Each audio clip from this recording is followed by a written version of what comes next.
पनि स्टार्ट गरिदिनु न है क्लासको हजुर जस्ट अ मिनट ओके के भयो फेरि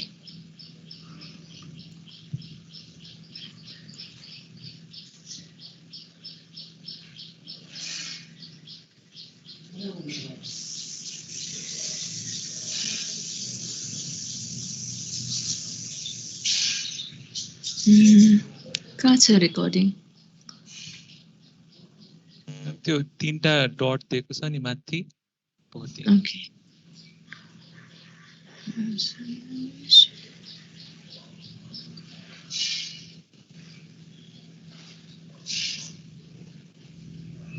खै त देखिन त मैले अब त्यहाँ स्टार्ट रेकर्डिङ छ नि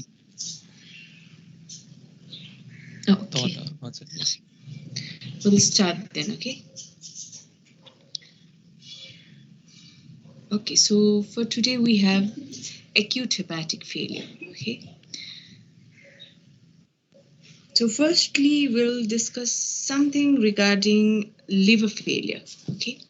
First of all, you have to know something regarding liver failure, okay? So this liver failure, it generally occurs when there is insufficient metabolic and synthetic function for need of the patient, okay? So whenever we're talking about synthetic and metabolic function of the liver, okay? So we're talking about metabolism of carbohydrates, protein, and lipid, synthesis of this albumin, coagulation factors, complement factors, okay? Hepatoglobulins, ceruloplasmins, transferrin, proteinase inhibitors, okay? So all these things may be hampered whenever the patient has liver failure. Okay, so the direct cause is usually loss of functional hepatocytes, but the cause may be variable. Okay, so the cause for this liver failure, it is loss of the functional hepatocyte, but the functional hepatocytes, okay, they may be lost because of different disease conditions. Like, for example, there can be some acute insults like drugs and toxins, like in cases of paracetamol poisoning or even in mushroom poisoning, okay? Or it can be as a result of some chronic conditions like infection with different hepatitis C, okay? And it may be because of cirrhosis of liver because of different causes, okay? So it depends what is the severity of the liver disease in any patient who has normal liver and who had some chronic illness, okay? So if the patient has previously normal liver, the level of injury needed to cause liver failure, it is very high, okay? And in patient who has pre-existing chronic liver diseases, additional acute insult, which may be much less, is needed to precipitate liver failure. That means if a patient has normal liver, okay, to cause liver failure, the severity of insult, it should be very high. But in a patient who has chronic liver disease, okay, the insult, it may be minimal, and this minimal insult may precipitate liver failure. Okay, so we'll be coming to the definition of acute or fulminant hepatic failure then. Okay, so this acute or fulminant hepatic failure, it is a rare syndrome in which there is hepatic encephalopathy. Okay, the first thing that should be there is hepatic encephalopathy, which results from a sudden severe impairment of hepatic function. There should be impairment of hepatic function, which should be acute. That means occurring within 8 weeks of onset of precipitating illness in absence of pre-existing liver disease. Okay, so there should be hepatic encephalopathy, there should be impairment of liver function, which should be acute. That means which occurs within 8 weeks of onset of precipitating factor, and patients should not be having any pre-existing liver disease. Okay, now whenever we are talking about this come across this hepatic encephalopathy very frequently. Okay, so has anyone any idea what this hepatic encephalopathy is? सुनिया छ class भइसकेको छ होला नि हैन hepatic एन्सेफेलोप्याथीको हजुर anyone के हो what do you understand by hepatic encephalopathy liver फेलियरको कारणले गर्दा सीएनएस एफेक्ट्सहरु देखिने एमोनिया एक्युमुलेट भएर Okay, so it is the neuropsychiatric syndrome, you know, which is due to liver disease. Okay, so generally it occurs in chronic liver disease. You know, cirrhosis ma abo hune bhaneko hepatic encephalopathy ho, you know.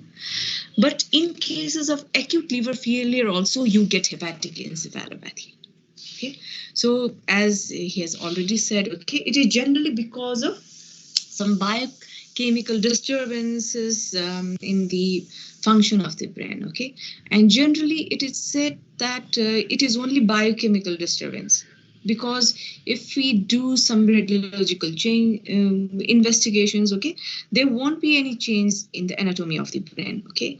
So after you treat the patient, the brain function, okay, it may revert to the normal states. So it is said that it is reversible and it is just the biochemical disturbances, okay.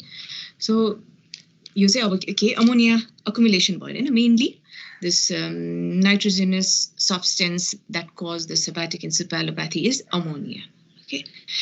And the disturbance of the function of the blood-brain barrier is the feature of acute liver failure, which may lead to cerebral edema. You know, generally, if it is hepatic encephalopathy because of chronic liver disease, there is less likely that the patient may land up in cerebral edema. Okay, but in a patient who has acute liver failure, okay, because the patient has this hepatic encephalopathy, there will be disturbance in the function of blood-brain barrier, and this leads to cerebral edema. Okay, so cerebral edema is also one of the main feature in patient who has this this acute liver failure. Okay, so by definition, we have already said the patients should not have any chronic liver disease. The patients should have hepatic encephalopathy, and it should be acute in onset. Okay, but the newer classification has been developed to reflect the difference in the presentation and outcome of the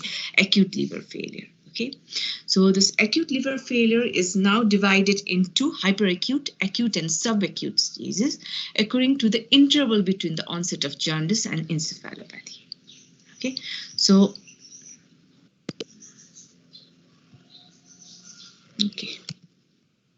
So if it is hyperacute, okay, so the time of jaundice to encephalopathy, it will be more than 7 years, less than 7 years. Days, okay, and the cerebral edema, it is common feature, and common causes includes viral and paracetamol poisoning. Okay, viral causes and paracetamol causes, and this acute, it is duration of 8 to 28 days from jaundice to encephalopathy, where cerebral edema is common, and the most common causes are cryptogenic causes and drugs. Okay, and subacute 29 days to 12 weeks. Okay, so by definition, it is 8 weeks, but if it is subacute, it can be as long as 12 weeks. Okay, and some this cryptogenic and drugs, some drugs, they are responsible for subacute causes, and in this subacute acute liver failure, the cerebral edema, it is not so common. Okay, so again the same thing, it mainly shows what are the different causes for hyperacute, acute, and subacute liver failure. Okay, for hyperacute, less than 7 days, different drugs and toxins, mainly paracetamol poisoning, this chemotherapy drugs, statin, camazepine, flucloxacillin, and commonly used anti-tubercular drugs. Okay, so these are responsible. Viral causes, mainly viral hepatitis virus A and E, pregnancy-related conditions, mainly preeclampsia, HELLP syndrome, fatty liver of pregnancy. Now, anyone has any idea regarding HELLP syndrome? What is HELLP syndrome? What is the full form of HELLP syndrome? गाइनीको class भइरहेछ कि छैन? Never mind if you don't know HELLP syndrome. if anyone of you have any idea, you can just volunteer.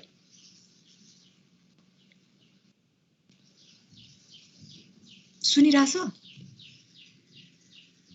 हजुर ma'am थाहा भएन ma'am help Help. Okay, so you just know the full form. Okay, so hemolysis, elevated liver enzyme, low platelet syndrome. Okay, so it is generally seen in pregnant patient. Okay, so in this also there can be acute liver failure. Okay, so HELP syndrome, it is hemolysis, elevated liver enzymes, low platelet count. Okay, and fatty liver pregnancy. Okay, so different vascular causes like hypoxic hepatitis, Budd-Chiari syndrome. Now, what is Budd-Chiari syndrome? So it is the syndrome caused by occlusion of the hepatic vein. Okay, and other diseases like Wilson's disease, malignancy, autoimmune disease, heat stroke. Okay, so these are the causes. And for the acute liver failure, again, drugs and toxins, viral pregnancy-related vascular, and for subacute, drugs and toxins, seronegative hepatitis, vascular, and some rare causes. Okay, so these are different causes depending on the onset of jaundice to development of hepatic encephalopathy. Okay, so what are the causes of, what are the etiological factors of acute liver injury then? Okay, so in our part of the world, okay, so this viral hepatitis, it is the most important one, but this is the data from UK. Okay, so you can see that most common cause of acute liver injury in UK, it is drug, okay, mainly paracetamol. Along with this paracetamol, different other drugs like halothane, antitubercular drugs, and hormonal remedies. Okay, so these are also responsible for acute liver failure. And sometimes cryptogenic hepatitis, that is non-viral hepatitis, and sometimes miscellaneous drugs like Wilson's disease, acute liver failure of pregnancy, stroke, cardiac failure, okay, Budd-Chiari syndrome, leptospirosis, liver metastasis, and lymphoma. These are the miscellaneous rare causes of acute liver failure. And there are also data that acute liver failure, it is caused by consumption of mushroom. Okay, so mushroom poisoning can also cause acute liver failure. And the other thing that we have to keep in your mind in our part of the world is hormonal remedies. Okay, so most of the time whenever the patient they get the cellulose discoloration of the skin and mucous membrane, okay, jaundice. Okay, so they tend to go to Dhami, Jakris, and to go to this allopathic medication to get some herbal remedies. Okay, and these hormonal remedies can even this hamper the liver to cause acute liver failure. Okay, so whenever you get a patient who has acute liver failure, you have to ask about the herbal remedies the patient is getting for the treatment of jaundice the patient had. Okay, so that is one important point. Okay, so now we'll be talking about clinical presentation of acute liver failure. Okay, so as we have said, hepatic encephalopathy, it is the most important presentation. Okay, so cerebral disturbance in the form of hepatic encephalopathy and or cerebral edema is the cardinal manifestation of acute liver failure.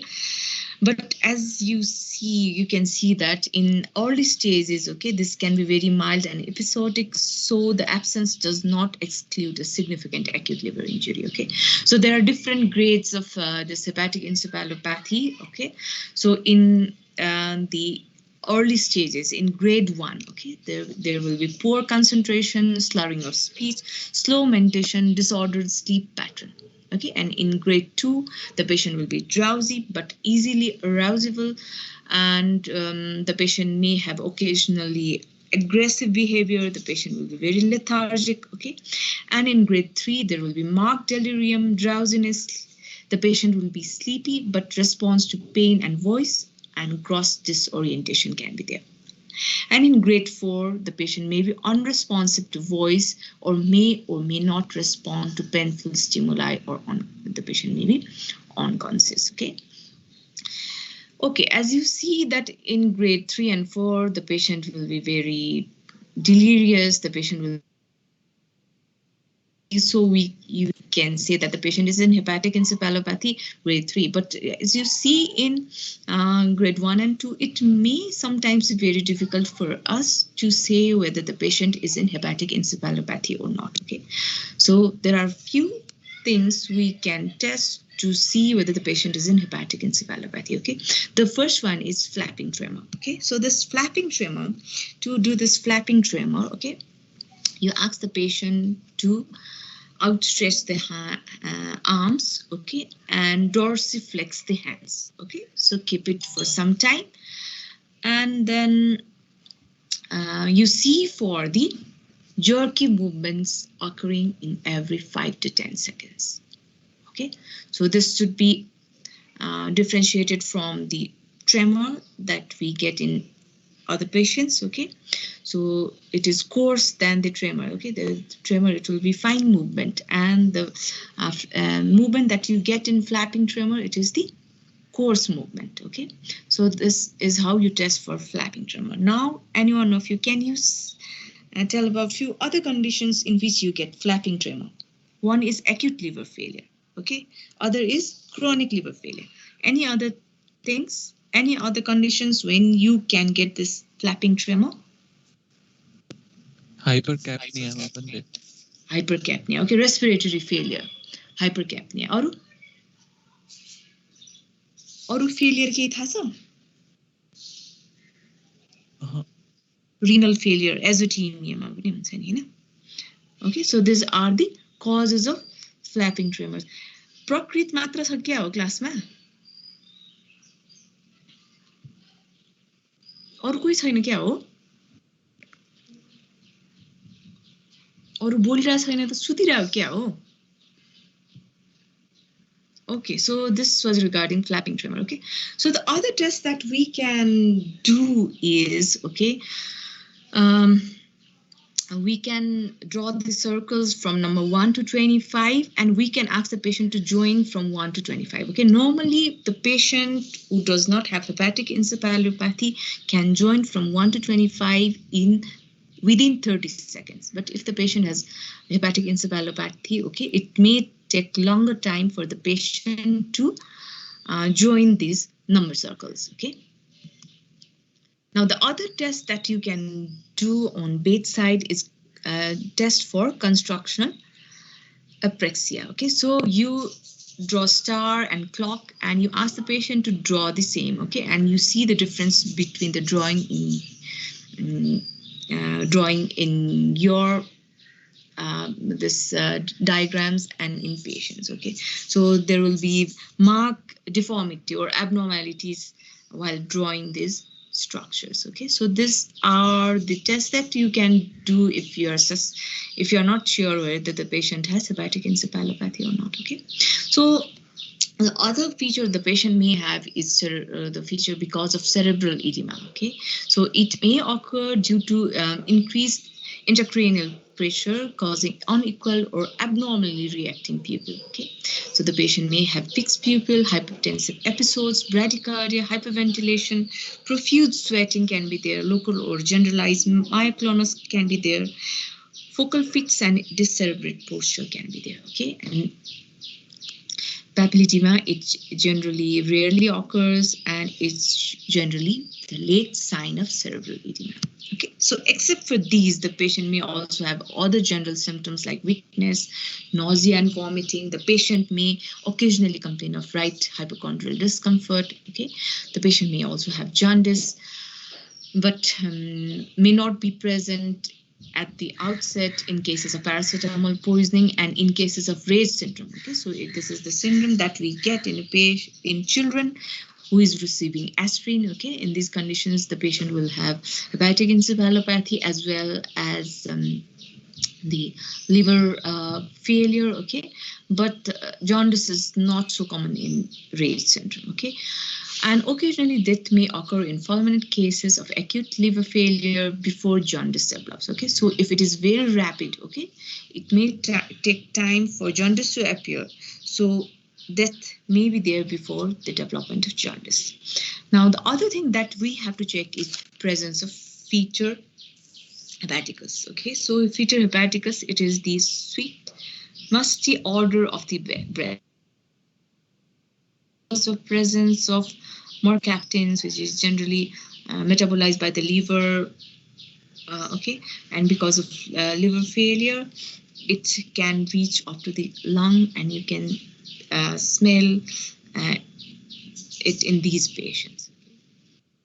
So the other feature the patient may have is rarely is hepatomegaly. Okay, so generally in acute liver failure, there may not be a hepatomegaly. The size of the liver, it may be normal, or after some time the size may be smaller. Okay, and if there is hepatomegaly and if there is sudden onset of ascites, we have to think about this Budd-Chiari syndrome. Okay, so in Budd-Chiari syndrome, there will be occlusion of the hepatic vein, and the patient in Budd-Chiari syndrome, they mainly present with abdominal pain, hepatomegaly, and ascites, which is sudden in onset. Okay. So splenomegaly, it is not so common. Okay, so generally the splenomegaly we get in patient who has chronic liver disease. Okay, but splenomegaly, it's not common in acute liver failure. Okay, ascites and edema are developed lately and may be consequence of fluid therapy. Okay, so ascites, it's not so much common in acute liver failure.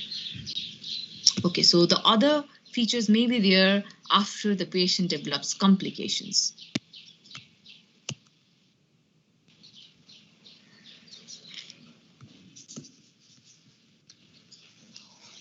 Just a minute, okay. Okay, so now what are the complications of acute liver failure? The patient may have encephalopathy, cerebral edema, the patient may have hypoglycemia, metabolic acidosis, different infections, mainly bacterial and fungal. Patient may also land up in multi-organ failure, resulting in hypertension, respiratory failure, and renal failure. Okay, so these are the complications. So what are the investigations that we do to a patient who has acute liver failure?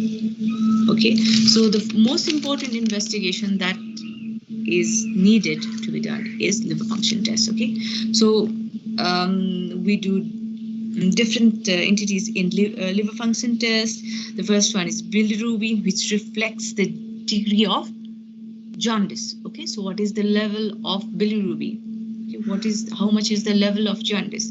To see that, we do bilirubin. Okay, aminotransferase, they are also elevated, but it is mainly high in paracetamol poisoning. Okay, it may be as high as 100 to 500 times the normal limit. Okay, but as the damage of the liver it progresses, the fall in the aminotransferase level may take place. Okay. Similarly, we can also do plasma albumin level, which may remain normal unless the disease course is very prolonged. Okay, so this plasma albumin test, it is one of the important tests to differentiate between the acute insult or the chronic liver disease. Okay, so in chronic liver disease, the level it may be decreased, but in acute liver disease, okay, plasma albumin level, it may be normal.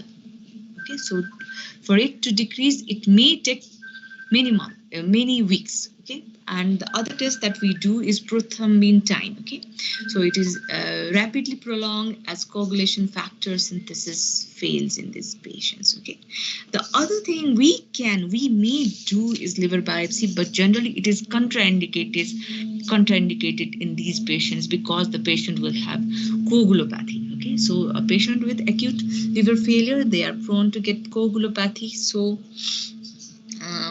while doing this liver biopsy, there may be severe hemorrhage, so it is contraindicated. But in patient whom you suspect that acute liver failure, it is because of some kind of malignancy. Okay, so this liver biopsy, it is indicated. Now there are different other tests which has to be done to determine the cause of liver failure. Okay, so what is the cause for liver failure? Because you have to treat the cause as well. Okay, so the investigations that are done to determine the cause of acute liver failure includes toxicological screening of the blood and urine. Okay, so to see for presence of different toxins in blood and urine, you have to do different toxicological tests. Okay. Similarly, cause of hepatitis viruses. Okay, you have to do HBsAg, IgM anti-H, and to this core antigen. Okay, and anti-HEV, HCV, cytomegalovirus test, okay, herpes simplex, Epstein-Barr. Similarly, to check for presence of Wilson's disease, okay, ceruloplasmin, serum copper, urinary copper, slit lamp eye examination. Okay, so do you know about this Wilson's disease? Anyone has any idea regarding Wilson's disease? के हो Wilson's disease भनेको? यो छुट्टेको class मात्र लिएको हो नि हैन? यिनीहरु त सबै भइसक्यो होला नि. Wilson's disease भएको छैन म्याम. Wilson's disease चाहिँ भएको छैन? के रुटिनमा थियो कि थिएन? थिएन, यो 6 सेमेस्टरको रुटिनमा थिएन. Wilson's disease भनेको चाहिँ it is the genetic disorder, okay? So it is generally autosomal recessive disorder where excess this copper, okay, it builds up in the body and it accumulates or gets deposited in different organs, okay? So the main signs and symptoms in these patients will be this nausea and vomiting, okay, and weakness, okay. Along with that, okay, the patient may also have neurological symptoms, okay, extrapyramidal symptoms, okay. Just the patient may present with abnormal movement, choreoathetosis, okay, tremors, dystonia. The patient may also present with dementia.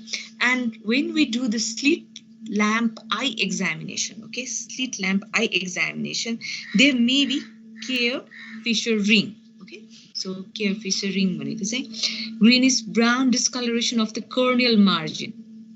Okay. So slit lamp examination गर्दाखेरि चाहिँ corneal margin मा चाहिँ greenish brown discoloration हुन्छ. Okay, so this is seen in patient who has Wilson's disease. Okay, so similarly to check for autoimmune hepatitis, we can do this anti-nuclear antibodies, anti-smooth muscle antibodies, okay, and this liver kidney microsomal antibodies and soluble liver antigens. Okay, so similarly we can also do immunoglobulins and ultrasound of liver and Doppler of hepatic vein to rule out Budd-Chiari syndrome.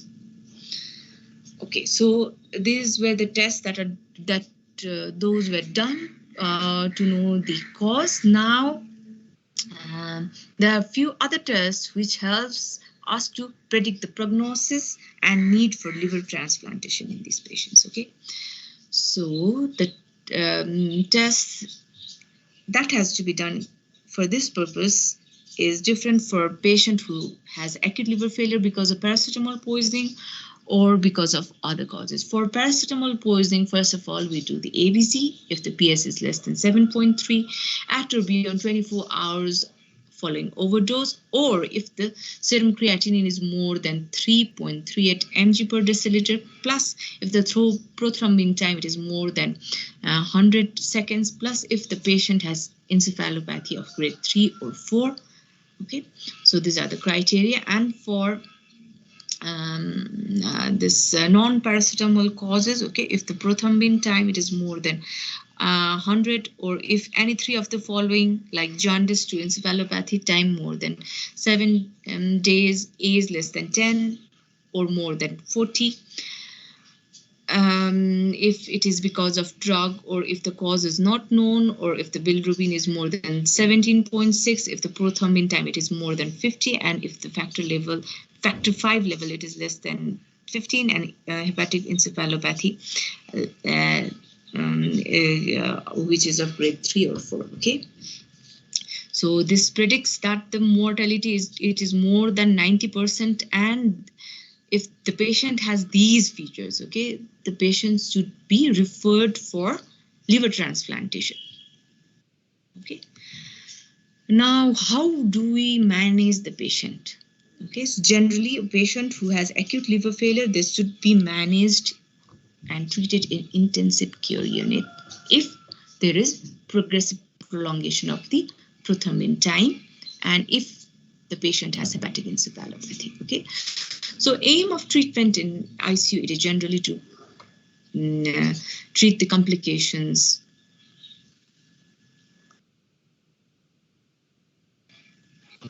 So what are the things that has to be done for monitoring in these patients? Okay, you have to see the pulse, blood pressure, central venous pressure, respiratory rate.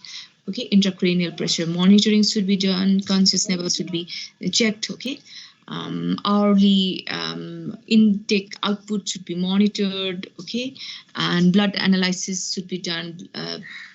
ABG, okay, peripheral blood count, including platelets, different electrolytes like sodium, potassium, calcium, magnesium, renal function tests, urea and creatinine, glucose level 2 hourly in acute phases, prothrombin time to see the progress of disease. Similarly, to check for the infections, culture of blood, urine, throat, sputum, and cannula site. Sometimes, if we are suspecting the chest to be infected, okay, the chest X-ray should be done and temperature measurements should be done. Okay, now there are some conservative measures, which, okay, so they generally aim to maintain the life in hope that hepatic regeneration will occur, but early transfer to specialized transplant units should always be considered. Okay, so there may be role of N-acetylcysteine, or there is role of N-acetylcysteine in a patient who has paracetamol poisoning. Okay, so it improves outcome in patient who has paracetamol poisoning. Okay, now role of liver transplant. Okay, so it is increasingly important treatment option for acute liver failure, and criteria has been developed to identify the patient likely to survive without transplant. Okay, the patient should be transferred to transplant center before the criteria is met, so that the preparedness can be done. Okay, so the patient has to search for the donor, to prepare for the operation. So it should not be waited, okay, till the criteria are met. So if the patient is deteriorating before the criteria is met, the patient has to be transferred to the transplant center. And survival following a liver transplant, it is improving, and 1 year survival rate is around 60%. Okay, and patients should be transferred to transplant center before this criteria is made, and so this is the same thing. Okay, so this is the again the criteria for liver transplant. Okay, so for paracetamol and for non-paracetamol cases, okay, the criteria it may be different. And along with that, this is the treatment which is specific for this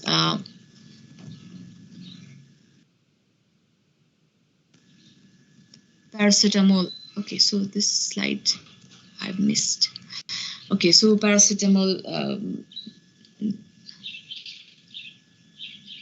poison. Okay, so this slide I've missed. Okay, so it is very important to differentiate between the acute liver failure and chronic liver failure. Okay, so there are some differentiating points to see whether this is because of acute liver failure or chronic liver failure. Okay, sometimes the patient may be in hepatic encephalopathy, and it may be difficult for us to see whether this is acute insult or whether the patient had chronic liver disease. Okay, so for this we have to check whether the patient had encephalopathy.